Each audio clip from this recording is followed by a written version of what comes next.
hari ini? Sehat yang mulia. Sehat ya. Sesuai berita acara persidangan yang lalu, hari ini kita mendengarkan pembacaan pembelaan atau pledoi baik dari terdakwa maupun dari penasihat hukumnya. Saudara sendiri akan membacakan sendiri pledoinya. Betul yang mulia. Ya, sudah Ya, disiapkan. Sudah yang mulia. Berapa halaman? Saya 9 halaman yang mulia. Sedikit aja kan? Sedikit.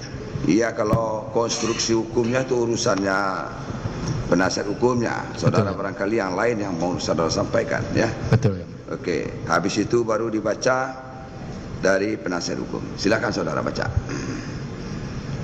Coba dibagi dulu lah. Dibagikan. Cuma satu doang. Bagi dulu, mana tahu di halaman berapa. Ya, asli semua ya. Terus sebelum dibacakan oleh Pak Anang Ahmad Latif, perlu saya sampaikan kepada penuntut umum, itu tuntutan kemarin adanya cuma berapa dikasih ke majelis? 3 ya? Izin 3 yang mulia, benar yang mulia. 1 rangkap untuk berkas, 1 rangkap masing-masing hakim, berarti masih 1 lagi yang mulia. Siap yang mulia. Ya, akan kami tambah yang mulia. Kemarin saya sampaikan, karena hakim juga harus baca itu. Iya benar. Kemudian yang untuk di berkas lain lagi. Oke, siap Ya. yang mulia. Oke, Siap. tolong disusulkan secepatnya. Secepatnya yang mulia. Oke, lanjut Pak Anang, bacakan. Mohon izin yang mulia. Nota pembelaan pribadi Anang Ahmad Latif. Perjuangan demi pemerataan akses internet yang berakhir di penjara. Bismillahirrahmanirrahim. Assalamualaikum warahmatullahi wabarakatuh. Waalaikumsalam warahmatullahi wabarakatuh. Majelis hakim yang saya muliakan, penasihat hukum, penuntut umum, serta hadirin yang saya hormati. Pertama-tama, marilah kita mengucapkan puji syukur kehadirat Allah Subhanahu wa Ta'ala, Tuhan Yang Maha Esa, karena atas izinnya kita bisa berkumpul di tempat yang mulia ini. Kedua, saya pribadi menyampaikan apresiasi yang tinggi kepada majelis hakim dan khusus ketua majelis yang telah memimpin secara arif dan bijaksana jalannya sidang pertama sampai sidang 30 ini dengan agenda sidang pembacaan pledoi. Begitu juga kepada penasihat hukum saya yang setia mendampingi saya berdiskusi dan bertukar pikiran serta melakukan evaluasi sidang pertama sampai sidang ke-30 ini. Begitu juga kepada penuntut umum yang telah menjalankan tugas yang diamanatkan kepadanya. Majelis hakim yang saya muliakan, penasihat hukum, penuntut umum serta hadirin yang saya hormati. Lambat asal selamat tidak lagi relevan. Cepat dan selamat yang kita butuhkan. Tidak cukup hanya melangkah, melainkan harus melompat, dan kita harus lebih cepat dan lebih baik dibandingkan dengan negara lain. Presiden Republik Indonesia Joko Widodo, Jakarta, 16 Agustus 2019, Gedung DPR MPR RI. Inilah quote dari Presiden Joko Widodo yang kami tempel dalam poster besar di dinding kantor bakti di Gedung Menara Merdeka Jakarta Pusat, dengan maksud agar semangat pegawai bakti terus dikobarkan ketika bekerja cepat dan selamat untuk mengejar ketertinggalan dengan negara lain. Hal ini dimungkinkan karena bakti sebagai badan layanan umum yang secara peraturan perundang-undangan disiapkan sebagai satuan kerja di dalam kementerian, namun berperilaku seperti korporasi. Lebih lanjut, untuk memahami, izinkan saya menyampaikan sedikit pendahuluan tentang sektor telekomunikasi yang menjadi salah satu sektor pendorong ekonomi semua negara, tak terkecuali di Indonesia. Peringkat Indeks Pembangunan Teknologi Informasi dan Komunikasi tahun 2017 yang dikeluarkan oleh International Telecommunication Union, ITU, sebuah badan telekomunikasi dunia di bawah Perserikatan Bangsa-Bangsa, menunjukkan bahwa Indonesia menduduki urutan 111 di bawah negara ASEAN lainnya, Singapura nomor 18, Brunei 53, Malaysia peringkat 63, Thailand 78, Filipina 101, Vietnam 108. Bahkan Indonesia hanya unggul dari Timur Leste peringkat 122, Kamboja 128, Myanmar 135, Laos 139, dan Bangladesh 147. Penyebab rendahnya peringkat ini dibandingkan negara ASEAN salah satunya adalah ketidakmerataannya infrastruktur telekomunikasi hingga ke pelosok Indonesia. Buat saya yang telah bekerja di kementerian selama 23 tahun saat itu, peringkat ini sangatlah menyedihkan. Data inilah yang saya sampaikan kepada Pak Johnny G. Plate pada saat itu sebagai Menteri Kominfo untuk pertama kalinya berkunjung ke kantor Bakti di Menara Merdeka di Desember 2019. Tentunya sebagai Menkominfo yang baru terpilih, data tersebut ini menjadi tantangan tersendiri. Apalagi Indonesia ditargetkan tahun 2045 oleh pemerintah untuk menjadi 4 negara dengan ekonomi terbesar di dunia di bawah China, Amerika Serikat, dan India. Rasanya tidak mungkin ini bisa terjadi dengan mengabaikan pembangunan di sektor telekomunikasi. Majelis Hakim yang saya muliakan, penasihat hukum, penuntut umum, serta hadirin yang saya hormati. Persoalan infrastruktur telekomunikasi di Indonesia haruslah diselesaikan secara berjenjang. Diawali persoalan jaringan di tingkat jaringan tulang punggung atau teratas yang menghubungi antar kota dan kabupaten di seluruh Indonesia. Bakti sejak tahun 2016 sampai dengan 2019 di bawah kepemimpinan saya mendapatkan penugasan berupa penggelaran proyek Palaparing dan telah menyelesaikan pembangunan proyek jaringan serat optik tersebut sepanjang 12.500 km jaringan di bawah laut dan di darat, termasuk beberapa segmen microwave di Papua yang menghubungkan 90 kota atau kabupaten yang sebelumnya belum terhubungkan jaringan pita lebar dari 514 jumlah kota dan kabupaten seluruh Indonesia. Sejak adanya jaringan Palaparing, seluruh kota dan kabupaten ini di Indonesia bisa menikmati layanan jaringan pita lebar atau internet cepat. Di tingkat middle mile atau menengah, jaringan ini menghubungkan titik antara kota dan kabupaten dengan kecamatannya. Untuk memenuhi kebutuhan jaringan middle mile ini, khususnya daerah 3T, di bawah kepemimpinan saya pula, Bakti sudah menyiapkan dan meluncurkan satelit Satria di bulan Juni 2023 lalu, yang rencananya akan ditempatkan di slot orbit 146 derajat bujur timur, dengan harapan satelit Satria ini bisa beroperasi di akhir tahun 2023 ini. Dengan kapasitas 150 gigabit per second, satelit ini merupakan satelit terbesar di Asia saat ini dan nomor 5 di dunia. Di tingkat last mile atau tingkat terendah, ada 2 layanan yang disiapkan Bakti untuk masyarakat, yaitu yang pertama akses Wi-Fi gratis dan yang kedua BTS 4G. Saat ini Bakti sudah menggelar sekitar 16.000 titik Wi-Fi gratis sejak 2016 di bawah kepemimpinan saya, dan terus akan bertambah setiap tahunnya hingga 150.000 titik layanan publik antara lain di sekolah-sekolah, pesantren, puskesmas, dan kantor-kantor desa. Program BTS 4G juga sudah diinisiasi sejak 2016 dengan skema sewa layanan OPEX dan sudah terbangun 1.682 yang kemudian dilanjutkan di era Menteri Johnny G. Plate dengan menargetkan 7.904 lokasi di periode tahun 2021-2022. Dari seluruh proyek telekomunikasi yang berjalan dalam periode 2016 sampai dengan 2022, proyek BTS 4G lah yang paling kompleks. Jaringan BTS 4G inilah yang langsung diterima layanannya oleh masyarakat. Oleh karena itu, pembangunan proyek ini syarat juga dengan isu sosial. Majelis Hakim yang saya muliakan, penasihat hukum, penuntut umum, serta hadirin yang saya hormati. Ketidakmerataan infrastruktur telekomunikasi, khususnya layanan seluler BTS 4G, mulai mencuat di media ketika pertama kalinya di bulan Februari 2020, Wakil Menteri Desa dan Pembangunan Daerah Tertinggal menyampaikan di berbagai media bahwa ada 15.000 desa yang belum mendapatkan layanan internet di Indonesia, sehingga berpotensi menghambat pembangunan desa. Tak lama berselang dari pemberitaan ini, sekitar Maret 2020, badai pandemi COVID-19 mulai terjadi di Indonesia. Untuk mencegah situasi lebih buruk, pemerintah menetapkan pemberlakuan belajar dan bekerja dari rumah.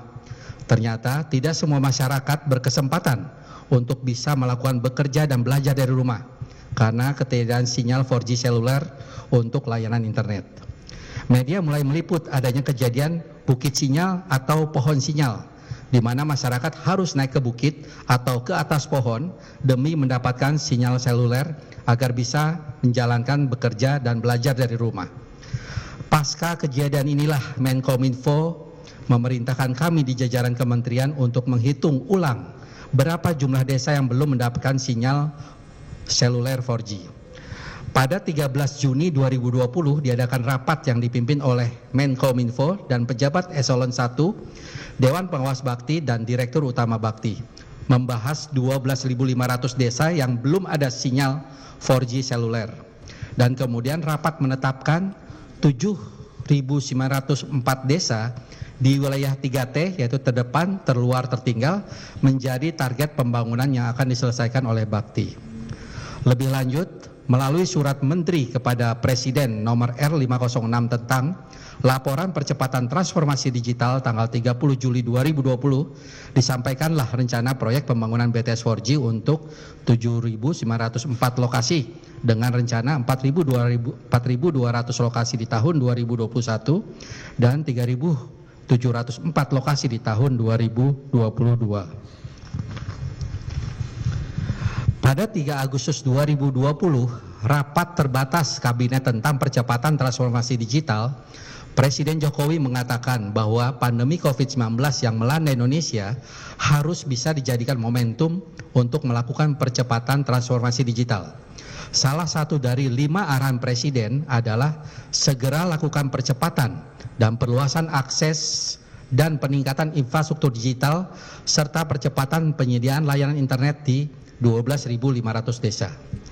Pasca arahan Presiden tersebut, Menteri Kominfo memerintahkan jajaran di kementerian untuk menyiapkan segala sesuatunya, termasuk kesiapan teknis dan anggarannya. Perencanaan proyek pembangunan BTS 4G dimatangkan. Usulan pembangunan di tahun 2021 sebanyak 4.200 lokasi disiapkan. Berbagai sumber anggaran untuk mendukung kegiatan ini disiapkan bersama Sekretariat Jenderal.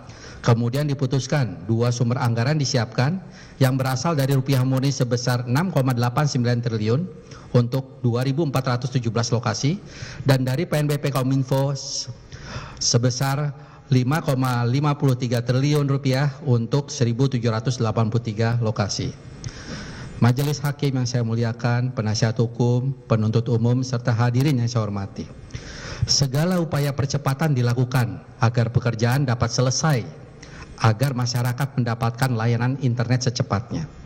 Sebagai badan yang menetapkan pola keuangan Badan Layanan Umum, Bakti memiliki fleksibilitas sesuai peraturan dan perundang-undangan. Inilah yang saya manfaatkan, termasuk penggunaan skema pengadaan baru yang terintegrasi dari proses survei, dari proses perencanaan, survei, konstruksi, hingga operasional. Hanya semata-mata demi mendapatkan manfaat buat masyarakat banyak di daerah 3T, demi menjalankan perintah Presiden dan demi mengejar ketertinggalan Indonesia di sektor teknologi informasi dan komunikasi dibanding negara lain seperti yang saya sampaikan di awal tadi. Namun ternyata dalam perjalanannya menggunakan fleksibilitas Badan Layanan Umum walau sudah dipayungi peraturan perundang-undangan tidaklah mudah. Masih banyak pihak-pihak yang berpendapat termasuk auditor internal dan eksternal, aparat hukum. Walau Bakti sebagai BLU masih merupakan satuan kerja di bawah kementerian, tidaklah bisa terlepas dari pola-pola birokrasi di kementerian pada umumnya. Padahal Bakti sebelum kasus hukum ini adalah BLU percontohan dari lebih 250 BLU yang ada saat ini. Percontohan karena Bakti memiliki proses bisnis internal yang sederhana dan cepat demi pelayanan masyarakat, demi penyediaan layanan kepada masyarakat yang cepat dan berkualitas. Kami berpendapat bahwa proses perencanaan dan proses pengadaan BTS 4G sudahlah berjalan baik. Adanya fakta terjadi proses backdate tanggal penetapan dokumen di beberapa dokumen hanyalah semata-mata untuk memenuhi administrasi yang sudah disepakati di awal. Tidak ada maksud sama sekali untuk keberpihakan kepada salah satu peserta tender.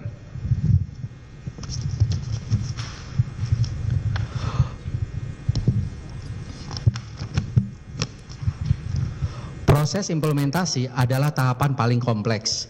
Disinilah kemampuan konsorsium terpilih diuji. Dukungan Project Management Office atau PMO sebagai konsultan pengawas dikerahkan untuk memaksimalkan hasil. Namun persoalan lapangan terlalu kompleks untuk diselesaikan, khususnya waktu pelaksanaan proyek yang hanya selama 6 sampai dengan 9 bulan saja. Pemberlakuan pembatasan kegiatan masyarakat atau PPKM terjadi di mana-mana. SDM kontraktor banyak yang terpapar COVID-19 varian Delta. Penyediaan material terganggu, suplai barang terganggu, pengiriman barang terganggu. Begitu kompleksnya persoalan di lapangan ini yang terjadi juga di negara-negara lain akibat badai COVID-19 ini menjadikan proyek ini tidak bisa tepat waktu di 31 Desember 2021. Bahkan walau sudah pemberian kesempatan hingga 31 Maret 2022 tetap belum selesai seluruhnya. Majelis Hakim yang saya muliakan, penasihat hukum, penuntut umum, serta hadirin yang saya hormati. Saya akui keputusan saya memulai proyek di awal April 2021 adalah tindakan yang sangat beresiko. Apalagi pekerjaan ini dilakukan dalam 1 tahun anggaran. Ketidakcermatan ini berbuah pada proses hukum yang sedang dijalankan saat ini. Namun, dengan pertimbangan terbaik saat itu, 1 April 2022, dengan perkembangan fisik proyek mencapai 85%, keputusan bersama saya selaku Direktur Utama, Direksi, dan Kepala Divisi selaku Manajemen Bakti, dan penjabat membuat komitmen PPK untuk tetap melanjutkan proyek dengan kontrak baru adalah sebuah keputusan besar dan beresiko semata-mata agar negara terhindarkan dari kerugian yang lebih besar lagi.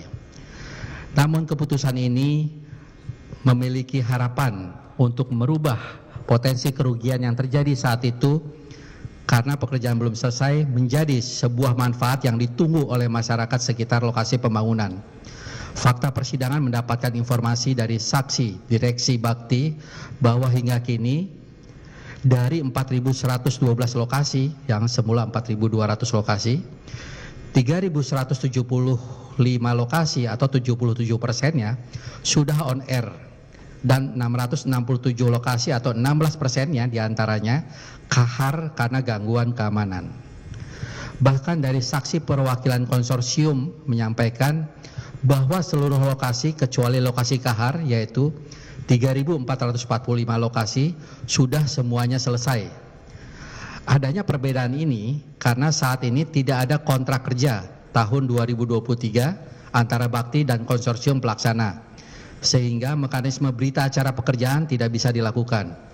Fakta ini tentunya sangatlah menggembirakan buat kami, karena tugas kami untuk menyelesaikan proyek dan memberikan layanan masyarakat bisa segera berjalan, walau kasus ini tetap berlanjut, kasus hukum ini tetap berlanjut. Majelis Hakim yang saya muliakan, penasihat hukum, penuntut umum, serta hadirin yang saya hormati. Adanya perhitungan kerugian negara yang dilakukan oleh BPKP membuat saya terheran-heran. Bagaimana bisa institusi sekelas BPKP melakukan kecerobohan besar dalam melakukan perhitungan ini? Banyak asumsi-asumsi yang dilakukan tidak sesuai dengan fakta dan pengabaian perhitungan komponen. Padahal hal tersebut sangatlah penting. Perhitungan tersebut berujung adanya kerugian negara sebesar 8,03 triliun rupiah.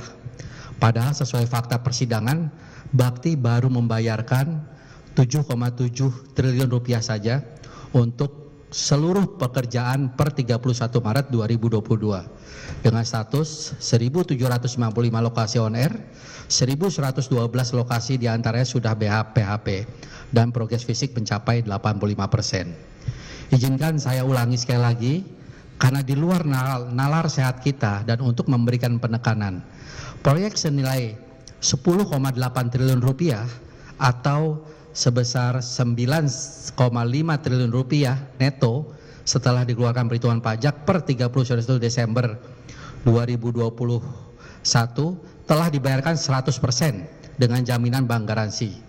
Per 31 Maret 2022 setelah memperhitungkan pengembalian akibat pekerjaan tidak selesai, perhitungan negara hanya membayar 7,7 triliun rupiah. Namun perhitungan oleh BPKP terjadi kerugian 8,03 triliun rupiah sebagai kerugian negara. Bagaimana mungkin kerugiannya melebihi jumlah yang sudah dibayar? Padahal kondisi per 31 Maret 2022 sebanyak 1795 lokasi on air, 1112 lokasi dan rest sudah BAPAP, dan mengabaikan 3088 lokasi lainnya yang sudah mencapai progres fisik proyek mencapai 85%. Aneh bin ajaib. Hal ini tentu mempertontonkan bagaimana institusi sebesar BPKP melakukan kecerobohan besar untuk proyek prioritas nasional ini. Faktanya, sampai dengan saat ini proyek jalan terus. Bahkan fakta persidangan menyebutkan bahwa Presiden Republik Indonesia telah memerintahkan kepada Menteri Kominfo baru untuk melanjutkan proyek ini hingga tuntas. Majelis Hakim yang saya muliakan, penasihat hukum, penuntut umum dan hadirin yang saya hormati. Pengalaman saya bekerja dengan Pak Joni Gerard Plate dan dalam berkasus sekarang ini, saya akui bahwa saya salah menilai beliau selama ini. Beliau yang saya harapkan bisa sebagai pemimpin yang mengayomi dan bertanggung jawab kepada anak buah. Tapi dalam kasus ini ternyata terbukti beliau hanyalah seorang baik namun pengecut. Berlindung seolah-olah tanpa salah. Apa yang terjadi ketika eksekusi di lapangan menjadi sepenuhnya tanggung jawab saya menurut pengakuan beliau. Saya hanya bisa terdiam mendengarkan argumen-argumen yang beliau sampaikan untuk membela diri. Saya akui beliau seorang politisi ulung. Mungkin adalah kesalahan besar saya tidak mengungkapkan keseluruhan kebenaran yang ada, karena semata-mata hati nurani saya terbentur dengan pikiran saya. Apakah akan menjadi lebih bermanfaat atau bahkan mendapatkan mudarat. Namun akhirnya saya sudah memutuskan bahwa saya tidak ingin melakukan sesuatu yang akan saya sesali seumur hidup.